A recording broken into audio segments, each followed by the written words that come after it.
Hello friend, welcome to my YouTube channel. তো বন্ধুরা, এই ভিডিওতে আমরা কথা বলতে চলেছি ইন্ডিয়া ক্রিকেট নিয়ে।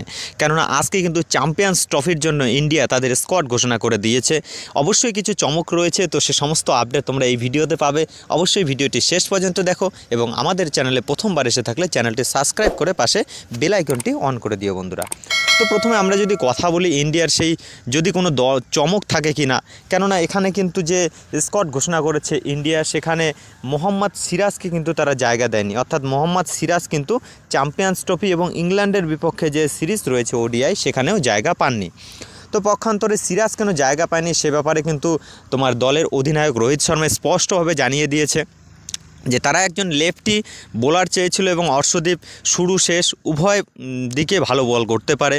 এবং মোহাম্মদ সিরাজ যে আছে, মোহাম্মদ সিরাজ কিন্তু শুরুর দিকে যথেষ্ট ভালো ইফেক্টিভ এবং শেষের দিকে অত ভালো বল করতে পারে না।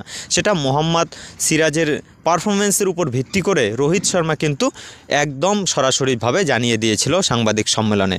তো পক্ষান্তরে টিম ইন্ডিয়া যে স্কোয়াড ঘোষণা করেছে সেখানে উইকেট কিপার হিসাবে কেএল রাহুল এবং ঋষভ পান্থ দুজনেই রয়েছে।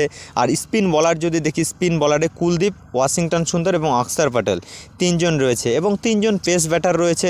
পেস বোলার সেখানে মোহাম্মদ শামি, জসপ্রীত বুমরা এবং অর্শদীপ সিং। ওপেনার হিসাবে অর্থাৎ সম্ভবত ব্যাকআপ ওপেনার হিসাবে যশস্বী জয়সওয়ালের এন্ট্রি ঘটেছে। যদিও দলের সহ অধিনায়ক কিন্তু হয়েছে শুভমান গিল, অধিনায়ক রোহিত শর্মা। তো অধিনায়ক নিয়ে কোনো চমক নেই, কেননা সাদা বলের ফরম্যাটে রোহিত শর্মা কী জিনিস সেটা কিন্তু আমরা স্পষ্টভাবে এর আগেও দেখেছি এবং আজকেও মানে ফিউচারে রোহিত শর্মাকে নিয়ে কোনো সন্দেহ হওয়ার কথা না। তো আমরা যদি দেখি টিম ইন্ডিয়ার সে স্কোয়াডে কোন কোন প্লেয়ারগুলো রয়েছে, তো টিম ইন্ডিয়ার স্কোয়াডে রয়েছে রোহিত শর্মা অধিনায়ক, শুভমান গিল সহ অধিনায়ক, এছাড়া বিরাট কোহলি, শ্রেয়স আয়ার, কেএল রাহুল, হার্দিক পান্ডিয়া, ওয়াশিংটন সুন্দর, কুলদীপ যাদব, অক্ষর প্যাটেল, জসপ্রীত বুমরা, মোহাম্মদ শামি, অর্শদীপ সিং, ঋষভ পান্থ, রবীন্দ্র জাদেজা এবং যশস্বী জয়সওয়াল। তো এটা কিন্তু তাদের চ্যাম্পিয়ন্স ট্রফি স্কোয়াড। এবং ইংল্যান্ডের বিপক্ষে যে ওডিআই সিরিজ রয়েছে সেখানে সম্ভবত আমরা তোমার বুমরাকে সেখানে পাবো না, কেননা বুমরা সেই ওডিআই সিরিজ খেলে হয়তো টিম ম্যানেজমেন্ট রিস্ক নিতে চাবে না। তো সেক্ষেত্রে কিন্তু ইংল্যান্ডের বিপক্ষে ওডিআই সিরিজে হর্ষিত রানা খেলবে বন্ধুরা।